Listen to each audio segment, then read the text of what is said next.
Como les digo, en el desarrollo de los ejercicios, suelo darme cuenta que hay puntos que es como que nos cuesta un poquito más, ¿verdad? Entonces, a raíz de eso, ¿verdad? Quiero ver un poco con ustedes la unidad 27 que habla un poco de lo que son los actos jurídicos y obligaciones. Cuando hablamos de actos jurídicos y de obligaciones, vamos a remitirnos específicamente eh, a conceptos básicos que nosotros manejamos eso dentro de las asignaturas que solemos desarrollar dentro del proceso de curso, ¿verdad? Entonces, yo no sé si ustedes ya tuvieron obligaciones, yo creo que no todavía. Y hechos y actos sí se tienen en el segundo, entonces más o menos manejar esos conceptos, ¿verdad? Y hablamos de la ley aplicable a los elementos de los actos jurídicos. Como solemos trabajar mucho con los contratos, cuando definimos qué es un contrato, siempre vamos a estar definiendo acuerdo de voluntades de de más de una parte, ¿verdad? Entonces, los contratos en general implican la existencia de una persona más, o sea, la existencia básicamente de dos, pueden ser más, pero básicamente dos, porque el contrato es bilateral, no es unilateral, entonces existe la obligatoriedad de existir, que en esa relación jurídica existan dos personas mínimamente. Entonces, partimos de ese concepto de que es un acuerdo de voluntades que integran más de una persona y que ese acuerdo de voluntades requiere ciertas formas y ciertos requisitos que la ley misma es la que exige, ¿verdad? Entonces, cuando hablamos, por ejemplo, de exigencias legales, nos estamos refiriendo primeramente a si esas dos partes de las que estamos hablando son, por ejemplo, capaces y están aptos para realizar ese contrato. Entonces, si yo realizo un contrato con Ana, eh, debemos de saber y analizarle a Ana y a mí si nosotros estamos aptos. ¿Y cómo hacemos ese análisis? Hacemos con lo que establece el artículo 36 de nuestro Código Civil, que dice que la capacidad consiste en la actitud legal para ejercer por sí misma o por sí solo los derechos, ¿verdad? Entonces, a partir de los 18 años, las personas en general somos capaces de ejercer por sí mismos y por sí solo nuestros derechos, ¿verdad? Entonces, a eso es lo que le llamamos capacidad de hecho absoluto. Entonces, si nosotros tenemos un caso en general y tenemos una pregunta que se refiera a que si esas personas que están en esa relación jurídica son capaces, se refiere a esa actitud legal, si ellos tienen esas condiciones legales para estar ejerciendo ese derecho. Posteriormente al análisis de la actitud de los sujetos que intervienen, vamos a tener también con relación a la voluntad. Entonces, el segundo elemento que vamos a tener siempre en cuenta en todo acto jurídico es la situación, la voluntad que pueda existir entre las partes, porque el contrato es voluntario, entonces el contrato es bilateral y su segunda característica es que es voluntario, ¿verdad? ¿Qué quiere decir eso? Quiere decir que si Ana realiza ese contrato con Romy, ambos tienen que estar de acuerdo, ambos tienen esa intención de realizar ese acto. No puede ser entonces unilateralmente, nomás no puede tener solamente Carolina la decisión de realizar o solamente Romy, tiene que tener ambas personas y todas las personas que o se vinculan en ese acto jurídico deben tener ese elemento necesariamente de la voluntad, que es el querer hacer. A eso le llamamos voluntad, ¿verdad? Entonces, voluntad es el querer hacer esa, ese acto jurídico. Y dos puntos que me parecen súper importantes y quiero que me consulten si tienen dudas, es con relación a la forma y al fondo que solemos ver. que generalmente es nuestra pregunta cuarta y la quinta. Entonces, las leyes en general tienen formas y tienen fondos. ¿Qué quiere decir eso? Que la ley, el Código Civil específicamente, tiene una parte que se llama el Código Civil, que se llama el Código de Fondo, y el Código Procesal, que es el Código de Forma. ¿Por qué reciben estas denominaciones? Porque el Código de Fondo hace que la persona que va a realizar un acto administrativo o judicial tenga ahí establecido qué es lo que tiene que hacer. Entonces, el código de fondo, que es nuestro código civil específicamente en este caso, porque en el penal, por ejemplo, su código de fondo va a ser el penal y su código de forma va a ser su procesal penal. Entonces, el de fondo me especifica la figura jurídica que yo debo realizar. Entonces, en el fondo, por ejemplo, acá tenemos cuando es capaz la persona, qué es lo que no puede ser objeto de un contrato, si los esposos entre sí pueden realizar contratos, si no pueden, si ya se divorciaron, todas esas figuras que nosotros estamos mencionando, eso lo tenemos dentro del Código Civil, que es el código de fondo. Entonces, cuando hablamos y cuando se refiere esa pregunta, de la cuarta pregunta que dice, ¿cuál es la ley de fondo que debe ser aplicada? Entonces, cuando nos estamos refiriendo a la ley de fondo, si es una indemnización, si es una resolución, si es una extinción, si es cualquier figura que nosotros vayamos a iniciar, cuando dice fondo es porque tenemos que ver en la ley que cómo es describe ese acto o esa situación jurídica. Y cuando hablamos de forma nos estamos refiriendo cuál va a ser la manera en que vamos a interponer esa figura jurídica que tenemos en nuestro Código Civil para que el juzgado nos pueda resolver ese problema. Entonces, en ese, por ejemplo, ya tenemos que el juicio de indemnización va a ser un juicio ordinario. Tenemos que si tenemos un pagaré que no podemos cobrar, va a ser un juicio ejecutivo. Tenemos también que si Jorge se quiere divorciar de su señora, el divorcio de común acuerdo va a ser un juicio especial, el divorcio controvertido va a ser ordinario. Entonces, toda esa forma, es decir, cuál va a ser el molde que va a tratar ese proceso, en general ya va a ser nuestro código de forma. Por eso le dicen que es de forma, que es el código procesal en nuestro caso civil, ¿verdad? Pero todas las áreas de cada derecho tienen su código de forma y tienen su código de fondo. Entonces, cuando nosotros nos estamos refiriendo a esas preguntas específicamente, vamos a hacer un poco recordando eso, ¿verdad? Cuando nos dice, por ejemplo, cuál es la ley de fondo que va a tratar el conflicto que nosotros vamos a iniciar. Y cuando dice de fondo, va a ser siempre con relación a la ley que va a dirimir ese conflicto. Ya cuando nos dice de forma, va a ser la ley que va a establecer si va a ser, si es una indemnización o si es una rescisión, si es un desalojo, si es una reivindicación. Entonces a eso nos referimos cuando decimos de forma.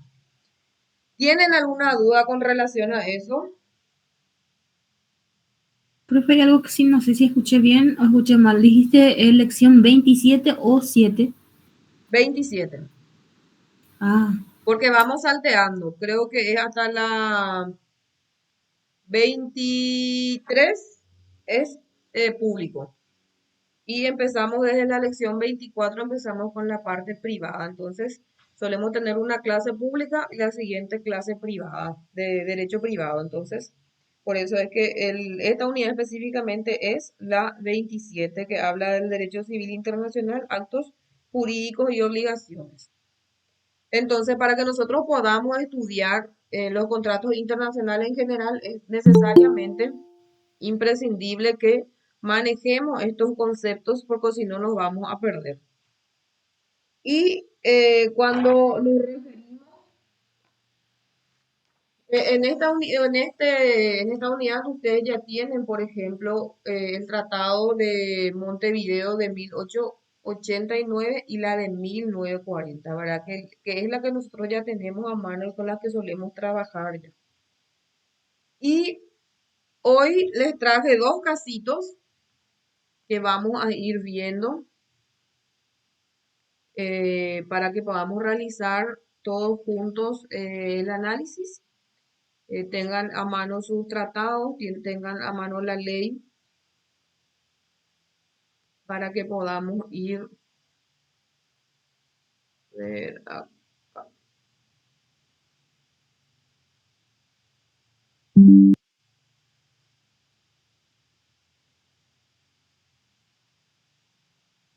¿Visualizan bien? Sí, profe. Qué suerte. Sí, profe. Sí, profe.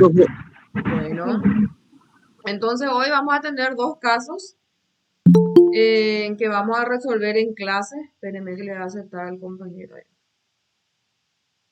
Que vamos a resolver en clase. Entonces, apunten. Dice Juan Pablo Hernández, paraguayo, con domicilio en Asunción. Tenemos un primer elemento de Juan Pablo Hernández, paraguayo, domiciliado en Asunción.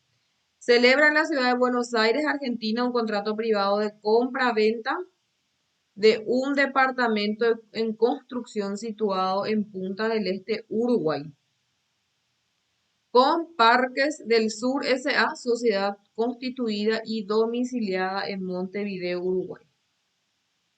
Teniendo en cuenta el descuento realizado por la sociedad vendedora, el precio es cancelado por el señor Hernández al contado. Parques del Sur se obliga a entregar el departamento terminado en el plazo de 15 meses, contado desde la suscripción del contrato.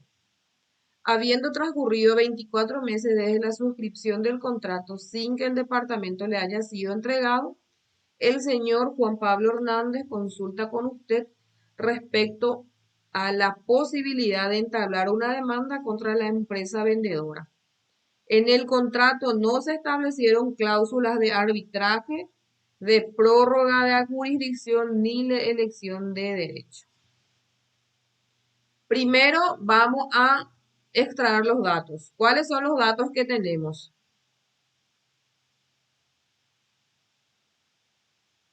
A ver, Tenemos ahí al señor Juan Pablo Hernández, paraguayo, ¿sí? ¿Dónde tiene domiciliado ¿Dónde es su domicilio? en Asunción, Paraguay. En Asunción. Entonces, primer elemento, Juan Pablo Hernández, paraguayo, domiciliado en Asunción. Segundo elemento, ¿quién es nuestro vendedor y dónde vive nuestro vendedor? Parques del Sur, domiciliado en Uruguay. Domiciliado en Uruguay. Entonces, una persona jurídica domiciliado en Uruguay. ¿Y cuál es el objeto de nuestro contrato? El incumplimiento de la entrega. Es la compra-venta de un departamento de construcción. Ah, ya. Ya, ya. Ese es el objeto. Sobre eso versa el contrato que realizan estas dos personas. Entonces, por un lado una persona física y por otro lado una persona jurídica, en el que uno de ellos le vende un departamento a otro, ¿verdad? El departamento está situado en Montevideo. La persona que le vende está en Montevideo y la persona que compra es un paraguayo que vive en Asunción y es Juan Pablo Hernández. Bueno, tenemos los tres elementos y resaltamos también que dentro de nuestro contrato no existe elección de jurisdicción, tampoco existe la ley aplicable. En este caso no existe por el principio de la autonomía de la voluntad, las partes no acordaron en esas situaciones en específica. Entonces nosotros todos esos datos vamos a extraer específicamente del documento que creemos que es el aplicable a nuestro caso. Y nuestra primera pregunta es, ¿estamos en presencia de un contrato internacional? Fundamente su respuesta. ¿Qué creen? Sí, profesor, estamos ante un contrato internacional. ¿Por qué? Porque son dos países los que están, Uruguay y Paraguay. Porque los elementos vinculantes son de distintos países. Sí, que son de distintos países, de distintos estados. Entonces, esa es la justificación por la que por qué es un contrato internacional y no es un contrato nacional. Tenemos nuestra segunda pregunta. ¿Cuál es o son las fuentes normativas aplicables al caso? Fundamentar la respuesta también en este caso. ¿Cuál va a ser la ley que le vamos a aplicar? O sea, ¿cuál va a ser el instrumento legal aplicable al caso? ¿Lo vamos a aplicar el Tratado del 89, el Tratado del 40, la Ley de Contratos Internacionales o le aplicamos el Código Civil? El ¿Cuál dice? Tratado de Montevideo de 1940.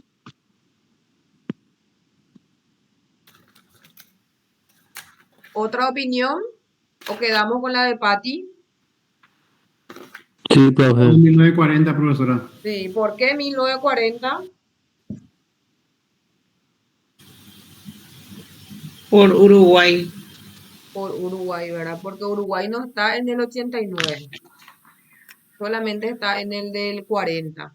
Pero habíamos dicho en la clase pasada que si tenemos un caso, por ejemplo, en el que está Argentina y Paraguay, vamos a quedarnos con la del 40 porque es la más reciente, la que se firmó recientemente. Entonces, si nos pasa eso, optamos por la del 40.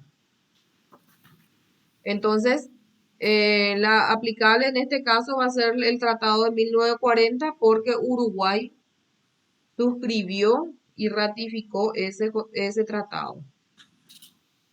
Bueno, son competentes los tribunales paraguayos para entender en la demanda que su cliente pretende instaurar. Si ustedes fueran los abogados del señor Juan Pablo Hernández, ¿dónde van a iniciar el juicio? A ver. En Uruguay, profesora.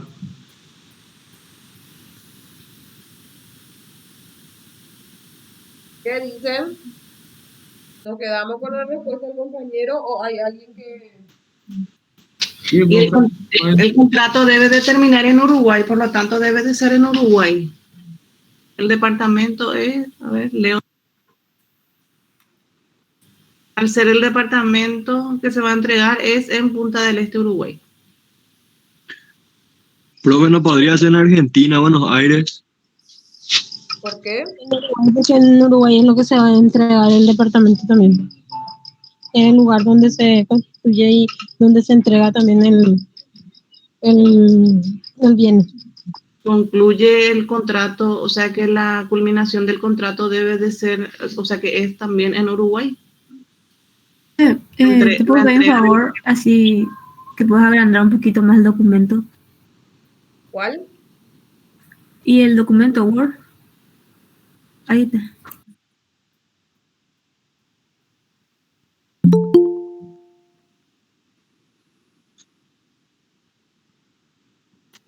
Profe, ¿Sí?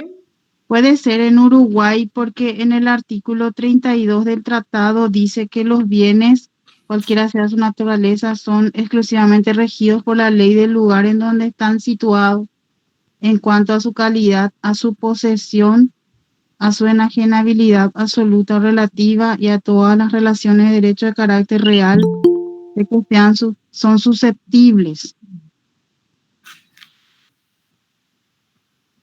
Cuando optamos ya, por ejemplo, con la aplicabilidad del uno de nuestros tipos de contrato de ley, recuerden que las respuestas siguientes sí o sí tenemos que encontrar en ese documento. No vamos a buscarnos más ni en el contrato, ni en la ley del contrato internacional, y tampoco en la del 89. Entonces vamos a centrarnos específicamente en la de 1940. Sí. ¿Y qué nos dice Patty? Patty dice que por el artículo 32 de ese mismo instrumento, el tribunal paraguayo no es competente para entender en la demanda que ustedes van a iniciar a favor de su cliente, porque la 32 dice que cualquiera sea la naturaleza de los bienes, son exclusivamente regidos por la ley del lugar en donde están situados en cuanto a su calidad, a su posesión y a su enajenabilidad, absoluta o relativa. Todos estamos de acuerdo con Pati, hay gente que cree que no, que Argentina, por ejemplo, uno dijo,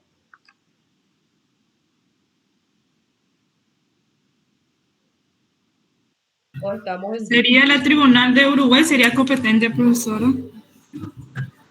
va a ser el Tribunal de Uruguay. Entonces, respondiendo a nuestra pregunta, los tribunales paraguayos no van a ser competentes para entender en esa demanda, porque el artículo 32 establece cuál va a ser el lugar que eh, en este caso, en cuanto a su calidad, posesión y a su enajenabilidad, perdón. Esto es cuando nosotros tratamos y ustedes tienen temas sobre inmuebles, siempre tenemos que traer un poco de la lógica de decir de que cómo un juez paraguayo va a juzgar un inmueble que no está en el territorio. Y van a ir viendo que, por ejemplo, en las sucesiones, si Pedro Pérez falleció en Paraguay, tiene una casa en Paraguay, tiene otro en Uruguay, la sucesión que se abre en Paraguay no va a poder abarcar su inmueble que él tiene en Uruguay, porque las leyes son limitadas por el territorio. Entonces, Paraguay no va a poder imponerle a Uruguay su ley para que pueda juzgar ese bien en específico. Entonces, los herederos de Juan van a tener que abrir una sucesión en Paraguay y van a tener que abrir otra sucesión también en el Uruguay porque son bienes que no están en el mismo territorio. Y lo mismo sucede siempre para que tengan en cuenta si aparece otro caso en particular, ¿verdad? De que el objeto del contrato en general es sobre un inmueble que siempre va a tener que ser el lugar en donde se sitúa ese inmueble, ¿verdad? Cuando hablamos de bienes muebles que se compró allá, se trajo acá o viceversa, entonces no hay problema de juzgar porque se mueve y viene acá o está allá, ¿verdad? Entonces, pero no sucede así con relación a los inmuebles. El buen inmueble sabemos que no podemos comprar nuestra tierra y traer acá. Entonces, específicamente, por ese artículo que la compañera dijo, los tribunales paraguayos no son competentes para que nosotros podamos iniciar acá eh, como es nuestra demanda para que nuestro cliente Juan Pablo Hernández pueda saldar su situación con esta persona que le vendió. Y cuando nosotros hablamos de jurisdicción, tengan en cuenta que las jurisdicciones por ley no son prorrogables. ¿Qué quiere decir eso? Que los jueces tienen limitado, por ejemplo, primeramente tienen limitado el fuero que van a poder entender. Entonces, un juez penal no va a poder entender de un desalojo. Un juez de niñez no va a poder entender de una estafa, porque la competencia, esa atribución que se le da a los jueces para poder dirimir y juzgar los hechos o las causas judiciales tienen una limitación. Por ende, si tienen limitación en cuanto a la materia a que van a juzgar, también tienen limitación en cuanto a la territorialidad. excepto dice que el único que se puede extender a todo el país, nacionalmente hablando, son juicios voluntarios, ¿verdad? Entonces, si Patty quiere iniciar la sucesión de su cliente, Patty tiene un inmueble en Coronel Oviedo, tiene otro inmueble Bla, bla. en Ciudad del Este y tiene otro inmueble en Capital. Y nuestro causante, la persona que falleció, vivía en Capital, pero Patty vive en Ciudad del Este. Patty no tiene ningún inconveniente de que inicie la sucesión de su cliente acá en Ciudad del Este y manifieste y denuncie esos bienes que son de otro lado. No hay ningún problema eso porque son bienes, son juicios voluntarios en el que por una cuestión de que si no existe alguien que se oponga a la prosecución de ese proceso, no hay inconveniente. Se quedó colgado. ¿Usted me escucha? Sí, profe. Ah, Sí, profe. Sí, se le escucha bien, profe. Sí, profe, te probablemente escuchamos bien. el compañero nomás entonces lo que tiene problema de conexión.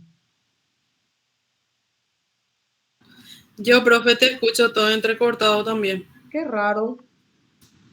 No sé si es la señal acá. Ha de ser señal, Si problema. todos te están escuchando bien, quiere decir que es la señal de acá. Sí, quiere decir que es problema porque he visto que otro compañero comentó lo mismo. Bueno, vamos a pasar a nuestra cuarta pregunta. Espérenme que le voy a bajar otra vez el texto.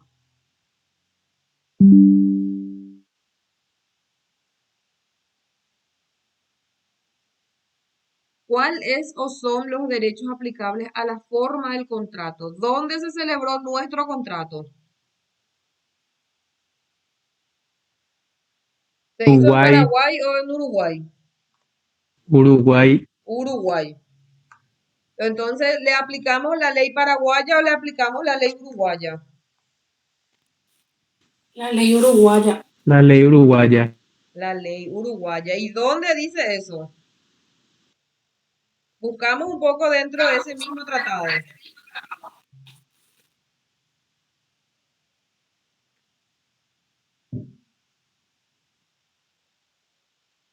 A ver, ¿quién? Dijimos que la anterior era la 32. Un poquito más adelante está esta justificativa. ¿Cuál es la ley que dice eso? Es la 37, profe. En la 37 y concuerda la 36 también con eso, porque dice que la ley que rige los actos jurídicos decide sobre la calidad del documento, formas, rigen por la ley del lugar en donde se celebra u otorgan, ¿verdad?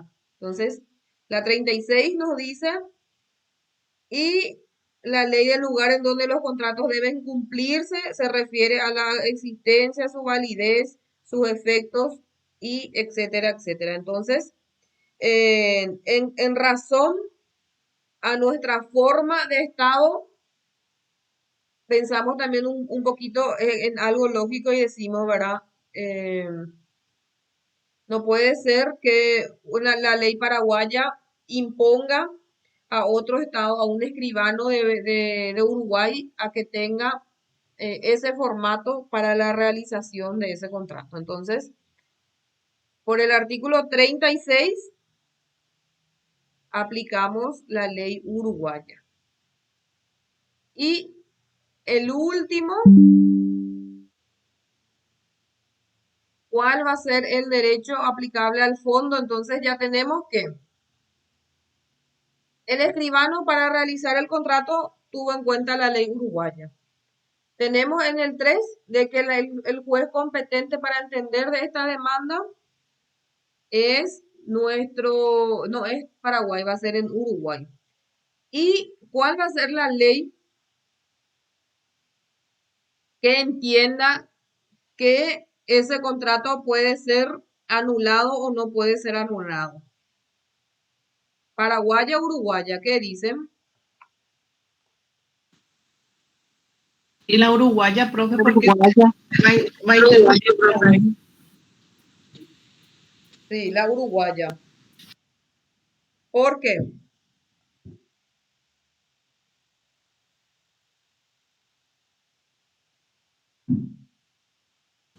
¿Qué dicen? ¿Por qué?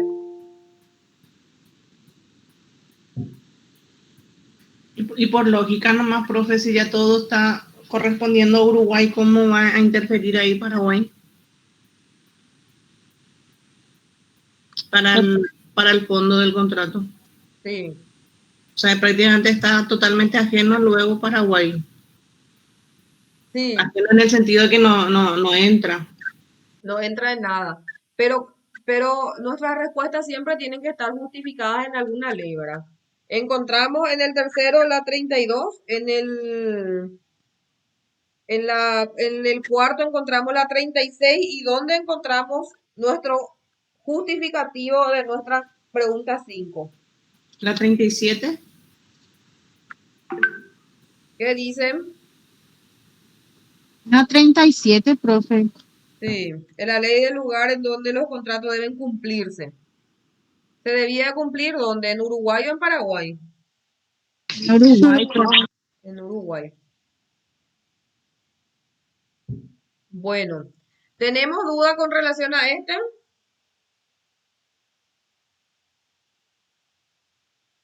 No, profe. No, profe. Entonces vamos a... ¿les gusta resolver con esta modalidad o quieren un tiempo para resolver? Después volvemos a clase, ¿cómo quieren? Para mí que está muy bien así, profe, así aprendemos más también. Bueno, Sí, está bien así, profe. Así es mejor, profe. Bueno, Así es mejor, profe. vamos con nuestra... Creo que hubo una pregunta de una compañera que me saltó. ¿Quién tiene para leer? O yo vi mal. Yo creo que sí vi una pregunta. Viste que recién se quedó colgado, profe, la Dijo, página. dijo que qué pasa si una persona incumplió algo así, pero ya no vi todo lo que dijo.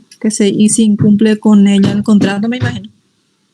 dice, ¿qué pasa si la persona que incumplió conmigo el contrato fallece? Ah,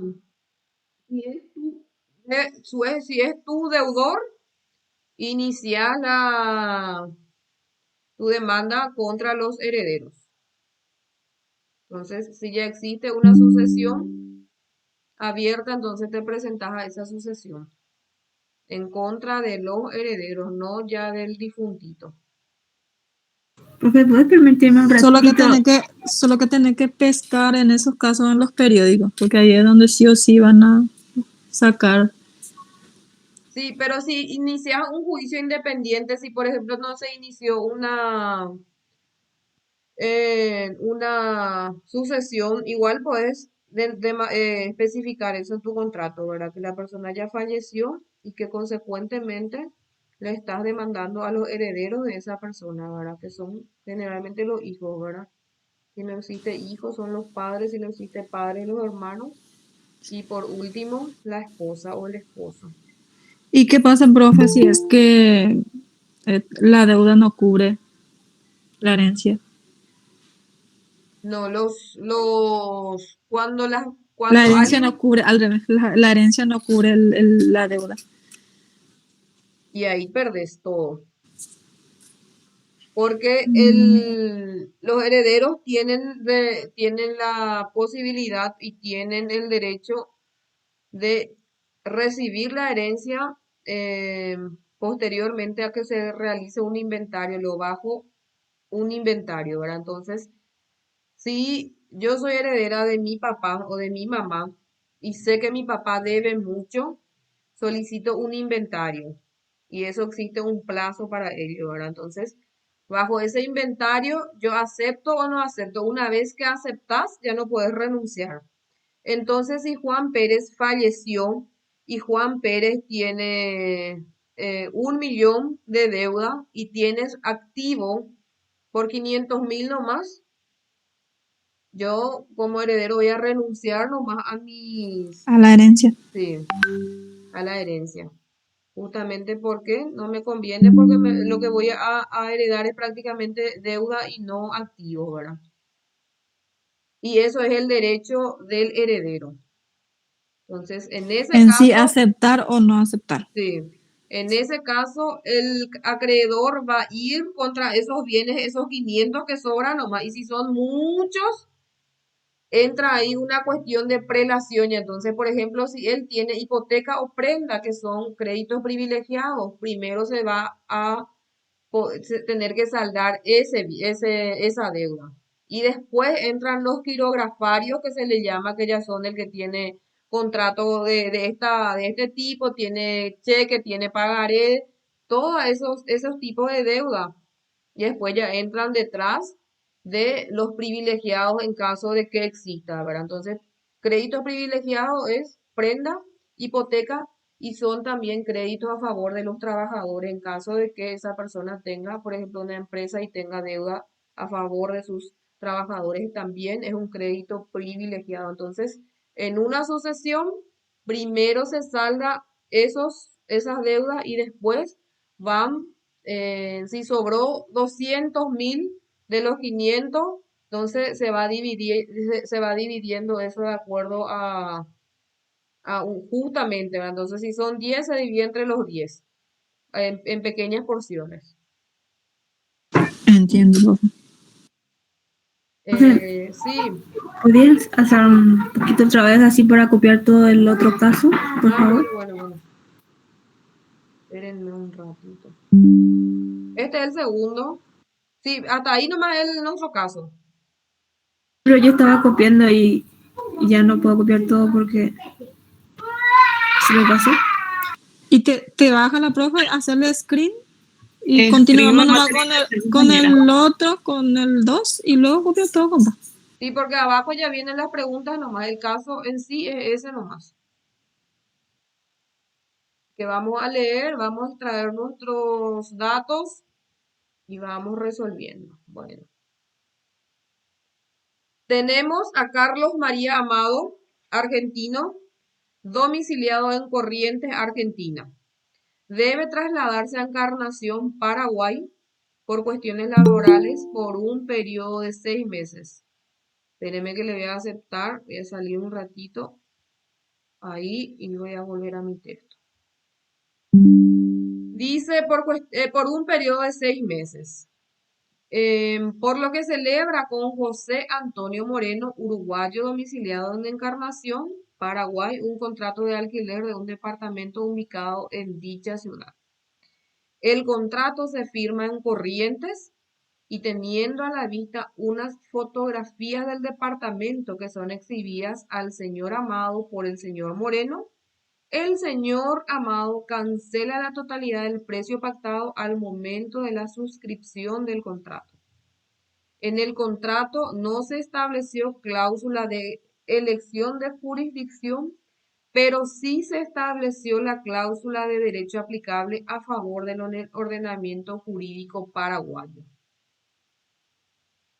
Cuando el señor Amado se traslada a Encarnación y va a conocer el departamento, se percata que no se corresponde a las características pactadas en el contrato, ni con las fotografías que le fueron exhibidas, por lo que decide demandar la resolución del contrato, el reintegro del precio pagado y la indemnización de los daños y perjuicios que le fueron ocasionados, para lo cual consulta con usted en su calidad de abogado experto en contratos internacionales. Primero vamos a extraer nuestros datos. ¿A quién le tenemos, por un lado, como en este caso el que iba a alquilar? El señor Carlos María Amado, Que es argentino y que vive en Argentina. en Argentina, sí. Por otro lado, tenemos quién le iba a alquilar. José El señor Antonio Moreno, De nacionalidad Uruguaya. uruguaya, pero vive en Encarnación, Paraguay. Encarnación, Paraguay. Tenemos dos elementos de nuestro contrato. ¿Sobre qué versa nuestro contrato? Un contrato de alquiler. Un contrato de alquiler. Entonces ahora no va a ser compraventa de inmuebles ni de muebles, va a ser un contrato de alquiler de un departamento que está ubicado ¿dónde? En Encarnación. En Encarnación. Y resaltamos que por una cuestión de elección de las partes, ellos ya eligieron cuál va a ser la ley aplicable, eh, cuál va a ser el derecho aplicable al caso en caso de que exista un pleito judicial, ¿verdad? Entonces, ya establecieron que Paraguay va a ser el derecho aplicable en caso de que se llegue a la justicia en caso de conflicto por ese contrato. Y nuestra primera pregunta dice, ¿estamos en presencia de un contrato internacional? Sí, Sí, estamos. ¿Por qué estamos?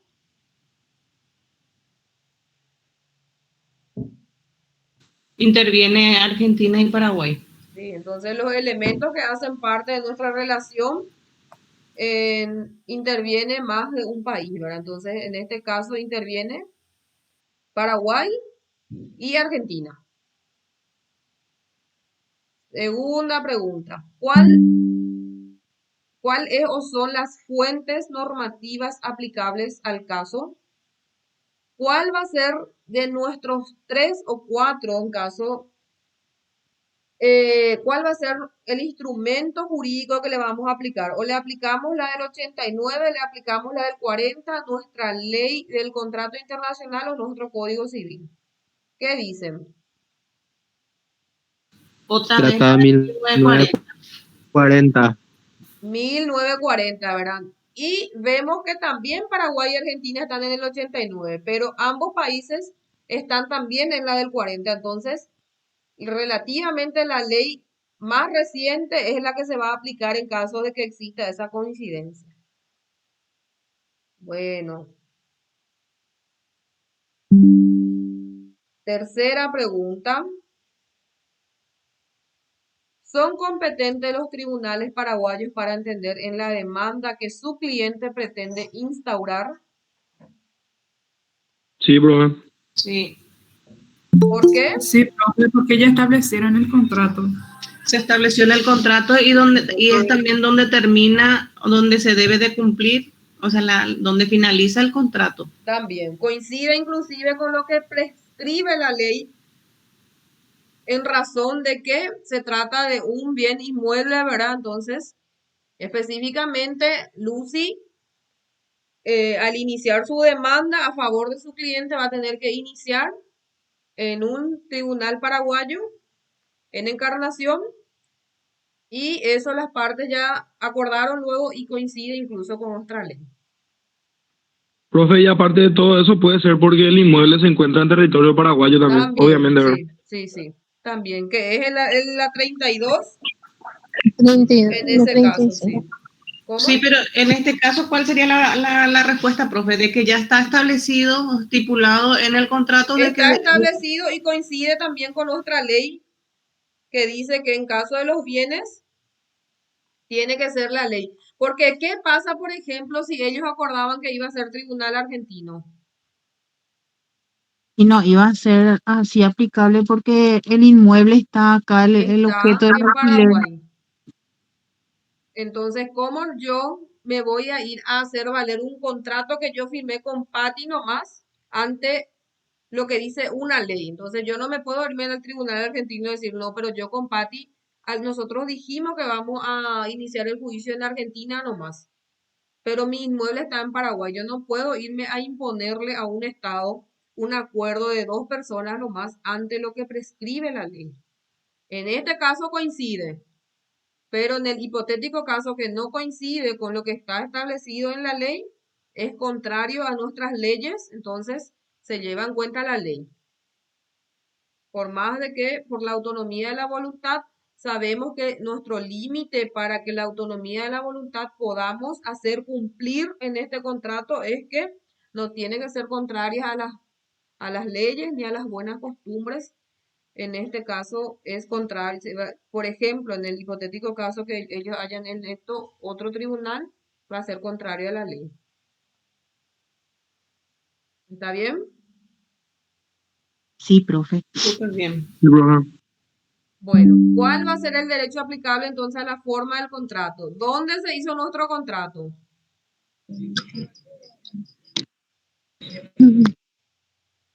¿Recuerdan? Esperen En que Corrientes dice que se hizo. espérenme que vamos a volver a nuestro texto. Corrientes, En Argentina. Corrientes se hizo el contrato, profesora. Entonces, ¿la ley de quién el escribano tuvo en cuenta para realizar ese contrato?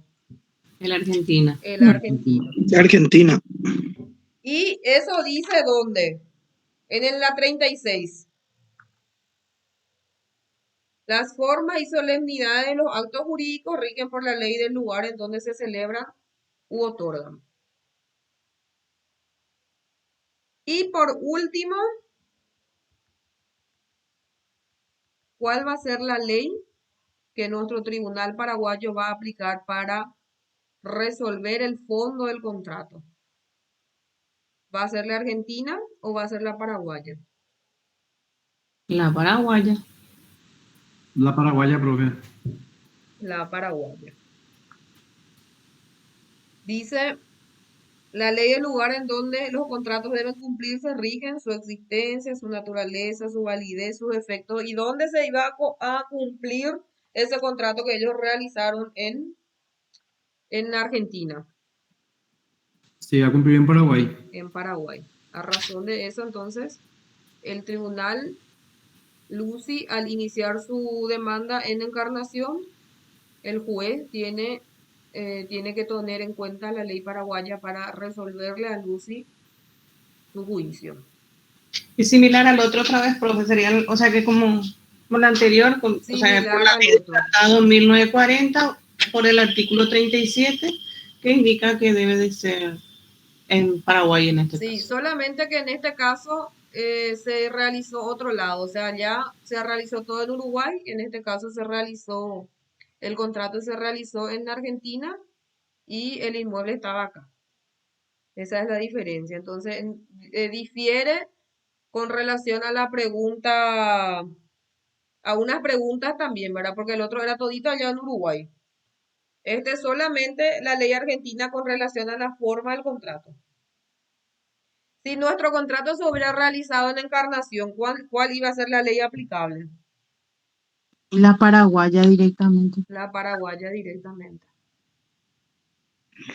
Profe, perdón, me pasó la pregunta número 4, profe. Ah, Es que bueno. estoy anotando. ¿Y qué sería el 4, dijiste, profe? El 4 es, con relación a la forma del contrato, dijimos que el contrato se realizó en Argentina. Entonces, el escribano o la persona que tuvo que realizar ese contrato tuvo que tener en cuenta la ley argentina. Y eso lo dice el artículo 36 del 40.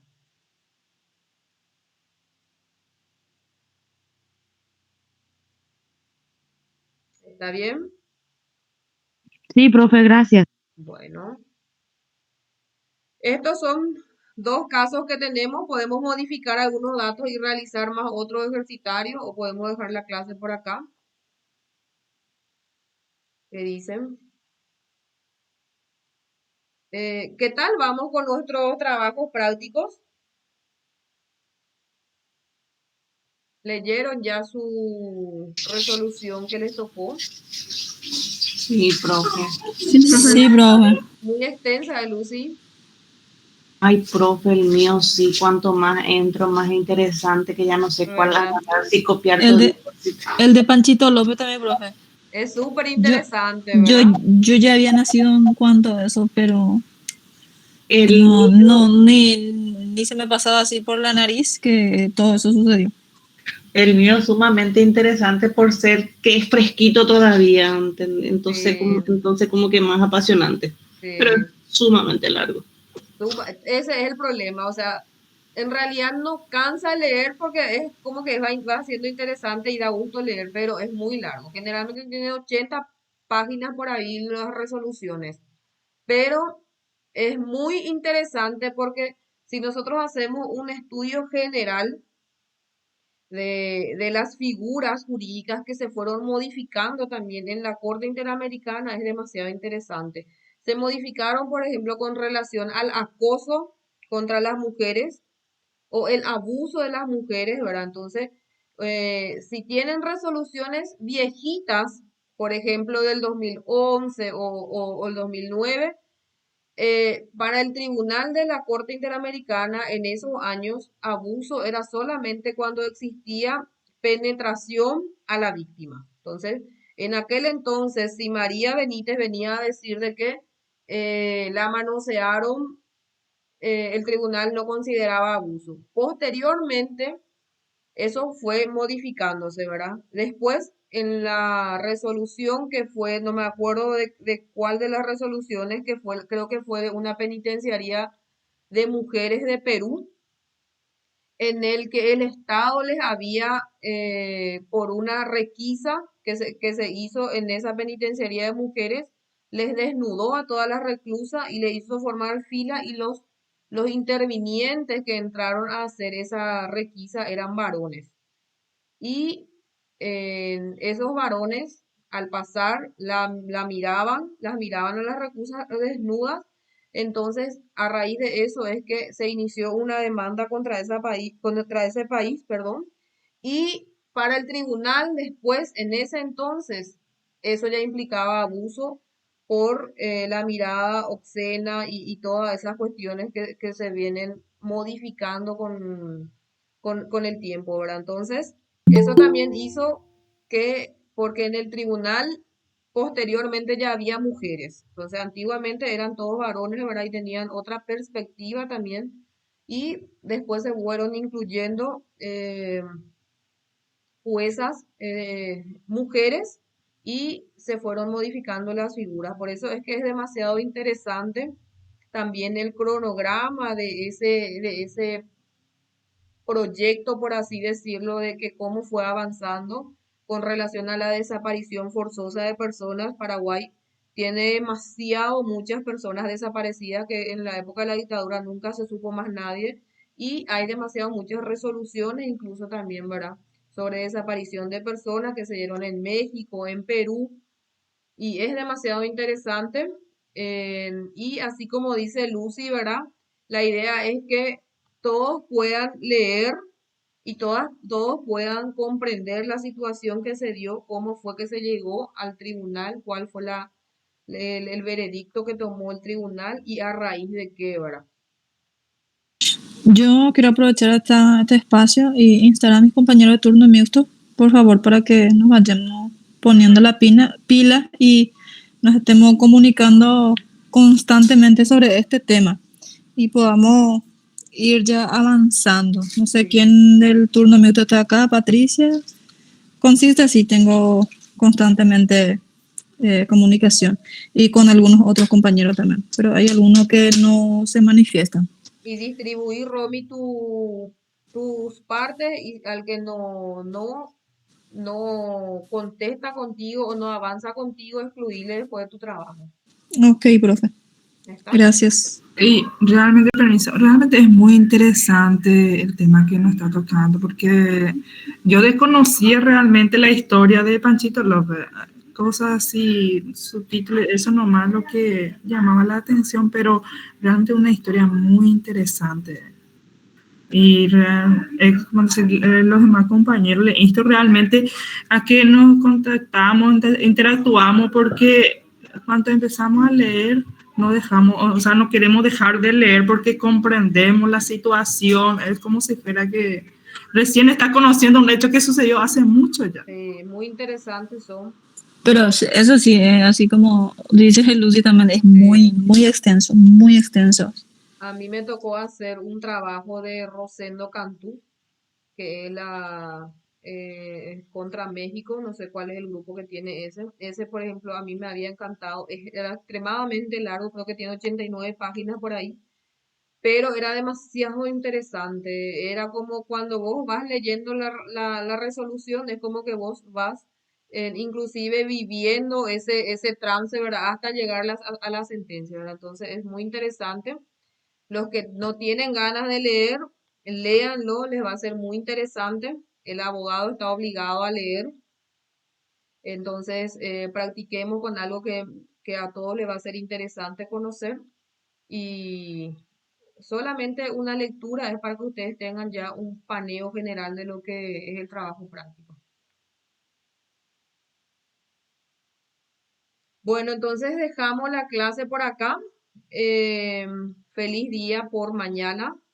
Espero que pasen súper bien. Gracias igualmente, profe. Yo tengo mis 40 taquitos, pero me Gracias, siento profe. muy joven. De verdad que sí. Entonces mañana que pasen súper bien. Mañana no tenemos clase, o por lo menos si ustedes tenían, entonces mañana no tienen. No. Les agradezco a todos que siempre me acompañan a las clases, de verdad. Pregúntenme si algo no está claro. Mi idea principal es que ustedes comprendan,